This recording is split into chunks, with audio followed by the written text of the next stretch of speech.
ദാ ഇത് തൃശ്ശൂരിലെ ഭാരത് ഹോട്ടൽ. ഇവിടുന്ന് ബ്രേക്ക്ഫാസ്റ്റ് കഴിച്ചാലോ? റോഡ് ക്രോസ് ചെയ്യാൻ പറ്റാതെ നിൽക്കുകയാണ് കേട്ടോ. അവസാനം ക്രോസ് ചെയ്തു.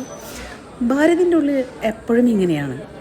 ഇത് എക്സ്പെക്റ്റ് ചെയ്യാതെ വരുന്നവർക്ക് ഭാരത് ഹോട്ടൽ ഒട്ടും തന്നെ പിടിക്കില്ല കേട്ടോ.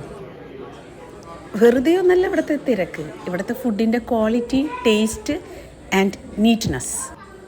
ഇതുകൊണ്ട് തന്നെയാണ് Bharat one of the best hotels in Thrissur.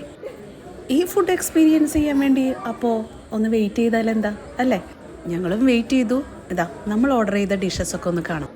Dahi വട നല്ല ടേസ്റ്റ് ആയിരുന്നു കേട്ടോ. ബദാം മിൽക്ക് എനിക്ക് അത്ര ഇഷ്ടമായില്ല, അപ്പോൾ ഞാനത് അർജുന് കൊടുത്ത് ഞാൻ ഫിൽറ്റർ കോഫി വാങ്ങിച്ചു. പിന്നെ മസാല ദോശ, നെയ് റോസ്റ്റ്, ചട്നികളൊക്കെ നല്ല ടേസ്റ്റ് ആയിരുന്നു കേട്ടോ. മസാല ദോശയുടെ ഉള്ളിലെ മസാല അടിപൊളി. ഗീ റോസ്റ്റ് ആണെങ്കിൽ സൂപ്പർ ക്രിസ്പി. മണാലിയിൽ പോയപ്പോഴേ അവിടുത്തെ ബദാം മിൽക്ക് കുടിച്ചത് കൊണ്ടായിരിക്കണം ഇവിടുത്തെ ബദാം മിൽക്ക് അതുമായി കമ്പയർ ചെയ്തപ്പോൾ അത്രയും അങ്ങോട്ട് ഇഷ്ടമായില്ല.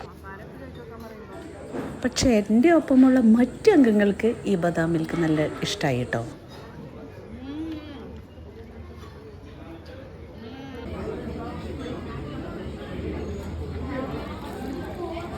ഫിൽറ്റർ കോഫി ഇങ്ങനെ ആറ്റി ആ കൊച്ചു ഡവറയിൽ കുടിക്കാനാണ് നമുക്കിഷ്ടം. അങ്ങനെ നല്ലൊരു പ്രഭാത ഭക്ഷണം കഴിച്ചുകൊണ്ട് നമ്മൾ ഭാരത് വിട്ട് ഇറങ്ങി.